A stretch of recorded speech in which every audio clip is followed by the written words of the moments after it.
Amigüecha Bujo, Duna Maganadoka, Gizis, Napinikas, Mikinak, Joanamic, Sagito, Congo, Dingy, Pondose, Kishquinin Indian Reserve.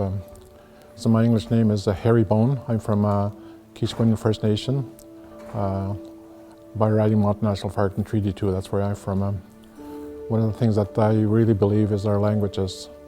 The language is important because you need to pronounce the words in the original form. If you mispronounce them, it has a slight different meaning. So that's why it's important, the pronunciation of the words are the key. There's also two layers of languages that we talk about. The language, the original language that we use, 150 years ago beyond them. There's also the language that we still use to adapt, the circumstances, words, that come into place. Like, for instance, we never had a camera, we never had a computer, that kind of stuff. So we adapt words to match those. But there's also, the language is important because it has four parts of it. One is the language that we speak on a daily basis, like, how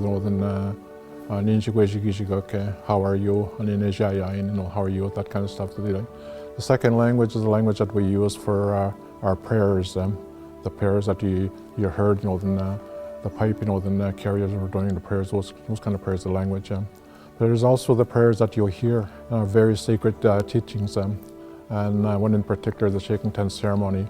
There's words that you hear there that you never heard before.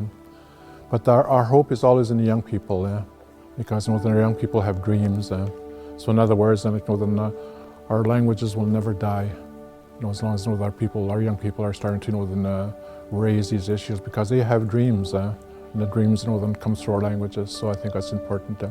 So that's why our language is the key. Don't ever lose your language. If one day you lose your language, you'll have to use somebody else's language, someone else's ideas, someone else's concepts, someone else's belief system to try and explain who you are. So that's why the language is important.